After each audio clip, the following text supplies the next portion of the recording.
എല്ലാ വിദ്യാർത്ഥികൾക്കും പുതിയൊരു വീഡിയോയിലേക്ക് സ്വാഗതം. ഈ വർഷത്തെ +1 vocational higher secondary trial allotment എങ്ങനെയാണ് പരിശോധിക്കുക, എങ്ങനെയാണ് നിങ്ങളുടെ ആപ്ലിക്കേഷൻ എഡിറ്റ് ചെയ്യുക എന്നുള്ളതാണ് ഈ ഒരു വീഡിയോയിൽ. അപ്പോൾ ഈ ഒരു വീഡിയോയിൽ വൊക്കേഷണൽ ഹയർ സെക്കൻഡറിയുടെ +1 അലോട്ട്മെൻറ്റ് പരിശോധിക്കുന്ന ഡീറ്റെയിൽസ് മാത്രമാണ് ഉൾക്കൊള്ളിച്ചിട്ടുള്ളത്. ഹയർ സെക്കൻഡറിയുടേത് ഇതിൽ നൽകിയിട്ടില്ല.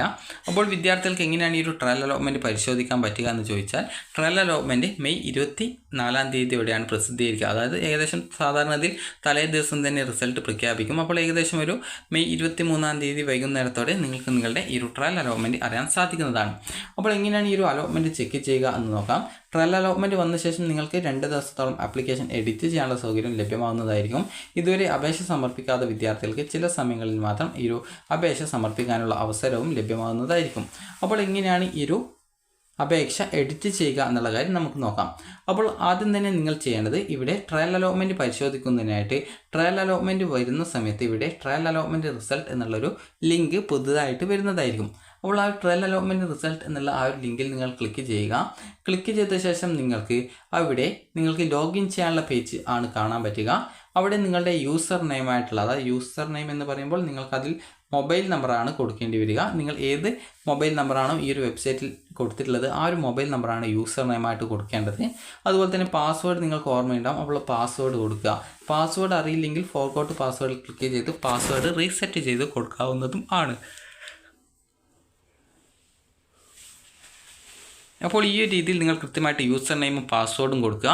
അതിനുശേഷം നിങ്ങൾ അവിടെ ആ ഒരു പേജിൽ ജസ്റ്റ് ഒരു ക്യാപ്ച കാണാൻ പറ്റും. ക്യാപ്ച എന്നതുകൊണ്ട് ഉദ്ദേശിക്കുന്നത് കുറച്ച് ഇംഗ്ലീഷ് അക്ഷരം ഒരു ബോക്സിൽ കൊടുത്തിട്ടുണ്ടാകും. അതിന് നേരായിട്ട് ജസ്റ്റ് ഒരു ഒന്നും കൊടുക്കാതെ ഒരു കാലി ബോക്സ് ഉണ്ടാവും. അപ്പോൾ ജസ്റ്റ് അവിടെ നിങ്ങൾ ഇവിടെ കാണുന്നത് എന്താണോ അത് ഇവിടെ ടൈപ്പ് ചെയ്ത് കൊടുക്കുക. അപ്പോൾ ടൈപ്പ് ചെയ്ത ശേഷം നിങ്ങൾ സബ്മിറ്റ് ചെയ്യുക.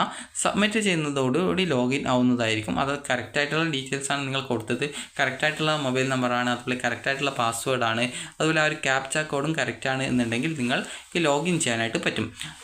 ലോഗിൻ ചെയ്ത ശേഷം നിങ്ങൾക്ക് കാണാൻ പറ്റുക ട്രയൽ ഡീറ്റെയിൽസ് എന്നുള്ളതാണ്. ട്രയൽ അലോട്ട്മെൻറ്റ് ഡീറ്റെയിൽസ് എന്നുള്ള ഒരു ലിങ്കാണ് കാണാൻ പറ്റുക. അപ്പോൾ ജസ്റ്റ് നിങ്ങൾ അതിൽ ക്ലിക്ക് ചെയ്യുക. അതിൽ ക്ലിക്ക് ചെയ്യുന്ന സമയത്ത് നിങ്ങൾക്ക് അലോട്ട്മെൻറ്റ് കിട്ടിയിട്ടുണ്ടെങ്കിൽ congratulations, you have got trial allotment എന്നും ഏത് സ്കൂളിൽ എത്രാമത്തെ ഓപ്ഷനിൽ ഏത് കോഴ്സിലാണ് അലോട്ട്മെൻറ്റ് കിട്ടിയത് എന്നുള്ളതും കാണാൻ പറ്റുന്നതായിരിക്കും. അതേസമയം നിങ്ങൾക്ക് അലോട്ട്മെൻറ്റ് കിട്ടിയിട്ടില്ലെങ്കിൽ sorry you have no allotment this time എന്നാണ് കാണാൻ പറ്റുക. അതായത് ഇപ്പോൾ നിങ്ങൾക്ക് അലോട്ട്മെൻറ്റ് ഒന്നും കിട്ടിയിട്ടില്ല, ക്ഷമിക്കുക എന്നാണ് അതിൻ്റെ അർത്ഥം ഉണ്ടാവുക. അപ്പോൾ ഈ രീതിയിലാണ് നിങ്ങൾ ട്രയൽ അലോട്ട്മെൻറ്റ് പരിശോധിക്കേണ്ടത്. ഇനി നിങ്ങൾക്ക് ഈ ഒരു ട്രയൽ അലോട്ട്മെൻറ്റിന് ശേഷം നിങ്ങളുടെ ആപ്ലിക്കേഷൻ എങ്ങനെയാണ് എഡിറ്റ് ചെയ്യേണ്ടത് എന്നുള്ള കാര്യം നമുക്ക് നോക്കാം.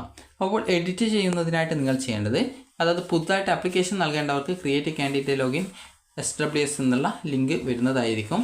അതുപോലെ തന്നെ കാൻഡിഡേറ്റ് ലോഗിൻ എന്നുള്ള ലിങ്കും ഉണ്ടാകും. അപ്പോൾ അങ്ങനെയുള്ള വിദ്യാർത്ഥികൾ ഇതുവരെ അപേക്ഷിച്ചിട്ടില്ലെങ്കിൽ കാൻഡിഡേറ്റ് ലോഗിൻ ക്രിയേറ്റ് ചെയ്യുക.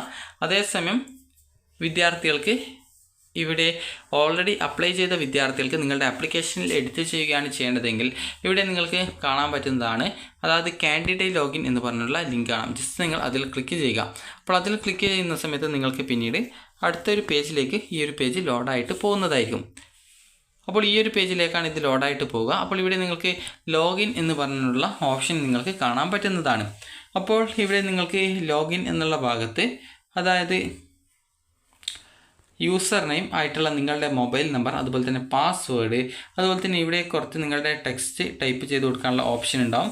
അതായത് ആ ഒരു പേജ് കൃത്യമായിട്ട് ഇവിടെ ഇപ്പോൾ ഒരു ചേഞ്ച് വന്നിട്ടുണ്ട്. അപ്പോൾ അതുകൊണ്ടാണ് ഈ ഒരു രീതിയിൽ കാണിക്കുന്നത്. അപ്പോൾ ജസ്റ്റ് അതായത് ഈ ഒരു രീതിയിലാണ് ഉണ്ടാവുക, അതായത് ഈ ഒരു രീതിയിലാണ് നിങ്ങളുടെ ആ ഒരു പേജ് ഉണ്ടാവുക. അപ്പോൾ ജസ്റ്റ് നിങ്ങൾ അവിടെ ആ ഒരു സ്ക്രീനിൽ കാണുന്ന, അതായത് കുറച്ച് ഇംഗ്ലീഷ് അക്ഷരം കാണാം, ജസ്റ്റ് ഇപ്പോൾ ചേഞ്ച് വന്നിട്ടുള്ളത്. അപ്പോൾ നിങ്ങൾക്ക് എപ്പോഴാണ് മനസ്സിലാകുന്നത് അതുവരെ നിങ്ങൾക്ക് ഈ ഒരു റിഫ്രഷ് ബട്ടൺ ക്ലിക്ക് ചെയ്ത് അത് നിങ്ങൾക്ക് ചേഞ്ച് ചെയ്ത് കൊടുക്കാൻ സാധിക്കുന്നതാണ്. അപ്പോൾ അതിനുശേഷം അവിടെ നിങ്ങളുടെ ആ ഒരു ഇവിടെ കാണുന്ന സ്ക്രീനിൽ നിങ്ങൾ ആ ഒരു സമയത്ത് കാണുന്ന എന്താണോ ഇംഗ്ലീഷ് അക്ഷരങ്ങൾ അത് കൃത്യമായിട്ട് ക്യാപിറ്റലാണോ സ്മോൾ ആണോ എന്ന് കൃത്യമായിട്ട് നോക്കിയിട്ട് കൊടുത്ത് ലോഗിൻ ചെയ്യുക. ലോഗിൻ ചെയ്യുന്നതോടുകൂടി വിദ്യാർത്ഥികൾക്ക് പിന്നീട് നിങ്ങളുടെ പ്രൊഫൈലിലേക്ക് പോകുന്നതായിരിക്കും. പ്രൊഫൈലിലേക്ക് പോയി കഴിഞ്ഞാൽ നിങ്ങൾക്ക് അവിടെ എഡിറ്റ് ആപ്ലിക്കേഷൻ എന്നുള്ളൊരു ലിങ്ക് കാണാൻ പറ്റുന്നതാണ്. അപ്പോൾ അതിൽ ക്ലിക്ക് ചെയ്യുന്ന സമയത്ത് നിങ്ങൾക്ക് നിങ്ങളുടെ ഫോണിലേക്ക്, അതായത് ഈ ഒരു ലോഗിൻ ചെയ്യുന്ന സമയത്ത് തന്നെ നിങ്ങളുടെ ഫോണിലേക്ക് ഒരു OTP ചോദിക്കും. അപ്പോൾ ആ ഒരു OTP, സെൻഡ് OTP ഓപ്ഷൻ കാണാൻ പറ്റും. അപ്പോൾ ആ ഒരു OTP ക്ലിക്ക് ചെയ്യുന്നത് അതായത് OTP നിങ്ങൾ നൽകുന്നത് നിങ്ങൾ തന്നെയാണ് നിങ്ങളുടെ ആപ്ലിക്കേഷൻ എഡിറ്റ് ചെയ്യുന്നത് എന്നുള്ളത് ഉറപ്പുവരുത്താൻ വേണ്ടിയിട്ടാണ്. അപ്പോൾ അതിനുശേഷം നിങ്ങൾ ആ ഒരു സെൻഡ് OTP ബട്ടൺ ക്ലിക്ക് ചെയ്ത് നിങ്ങളുടെ ഫോണിലേക്ക് വരുന്ന OTP നൽകിയ ശേഷം സബ്മിറ്റ് ചെയ്യുക. സബ്മിറ്റ് ചെയ്യുന്നതോടുകൂടി നിങ്ങൾക്ക് എഡിറ്റ് ചെയ്യാനുള്ള ആ ഒരു പേജിലേക്ക് നിങ്ങൾക്ക് കയറാനായിട്ട് പറ്റുന്നതായിരിക്കും. അപ്പോൾ ആ ഒരു പേജിലേക്ക് പ്രവേശിച്ച് കഴിഞ്ഞാൽ നിങ്ങൾ നൽകിയ എല്ലാവിധ ഡീറ്റെയിൽസും കാണാൻ പറ്റുന്നതാണ്. അപ്പോൾ ആ ഒരു കൃത്യമായിട്ട് എല്ലാവിധ ഡീറ്റെയിൽസും കൃത്യമായിട്ട് പരിശോധിക്കുക. അതിനുശേഷം നിങ്ങൾക്ക് അത് സബ്മിറ്റ് ചെയ്ത് നിങ്ങൾക്ക് ഓരോ സ്റ്റെപ്പുകളിലേക്കും പോകാം. അങ്ങനെ ഏകദേശം ഒരു 6ഓളം സ്റ്റെപ്പുകളാണുള്ളത്. അപ്പോൾ ഈ ഒരു സ്റ്റെപ്പുകൾ കംപ്ലീറ്റ് ചെയ്ത് വരുന്ന സമയത്ത് നിങ്ങൾക്ക് കൃത്യമായിട്ട് എവിടെയെങ്കിലും തെറ്റുണ്ടെങ്കിൽ അത് തിരുത്താവുന്നതും, അതുപോലെ തന്നെ വിദ്യാർത്ഥികൾക്ക് നിങ്ങളുടെ ആപ്ലിക്കേഷനിൽ, അതായത് നിങ്ങൾക്ക് ഏതെങ്കിലും പുതിയ സ്കൂളോ കോഴ്സോ ആഡ് ചെയ്യണമെങ്കിൽ അങ്ങനെ ചെയ്യാവുന്നതാണ്. അപ്പോൾ ഇങ്ങനെയൊക്കെ നിങ്ങൾക്ക് വേണ്ട എല്ലാവിധ എഡിറ്റും ചെയ്ത് കഴിഞ്ഞാൽ നിങ്ങൾക്ക് പ്രിവ്യൂ പേജിലേക്ക് എത്തുന്നതായിരിക്കും.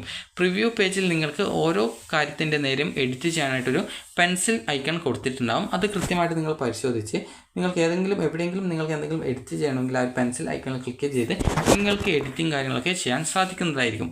അപ്പോൾ ഇങ്ങനെ ചെയ്ത ശേഷം വിദ്യാർത്ഥികൾക്ക് പിന്നീട് നിങ്ങളുടെ പ്രിവ്യൂ പേജ് കൃത്യമായിട്ട് പരിശോധിക്കുക. എന്തെങ്കിലും മാറ്റങ്ങൾ വരുത്തേണ്ടതുണ്ടോ, കാറ്റഗറി, കാസ്റ്റ്, റിലീജിയൻ, അതുപോലെ തന്നെ മറ്റ് reservation document, club certificate, co curricular activities, അതുപോലെ കരിക്കുലർ ആക്ടിവിറ്റീസ്, ഇതുപോലെ വിവിധ വിഭാഗങ്ങളിലായിട്ടുള്ള ഇനങ്ങളുണ്ടാവും. അപ്പോൾ എല്ലാ ഡീറ്റെയിൽസും കറക്റ്റാണോ എന്ന് നിങ്ങൾ ഉറപ്പുവരുത്തുക. അപ്പോൾ ഈ ഒരു പ്രിവ്യൂ പേജിൽ എല്ലാ ഡീറ്റെയിൽസും കറക്റ്റാണ്, കാറ്റഗറിയും കാസ്റ്റും ഒക്കെ കറക്റ്റാണ് എന്നുണ്ടെങ്കിൽ വിദ്യാർത്ഥികൾക്ക് പിന്നീട് ഫൈനൽ സബ്മിഷൻ ചെയ്യാവുന്നതാണ്.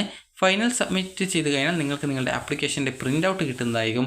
ഒരു തവണ ഫൈനൽ സബ്മിറ്റ് ചെയ്ത് കഴിഞ്ഞാൽ പിന്നീട് ആപ്ലിക്കേഷൻ വീണ്ടും എഡിറ്റ് ചെയ്യാൻ പറ്റുന്നതല്ല.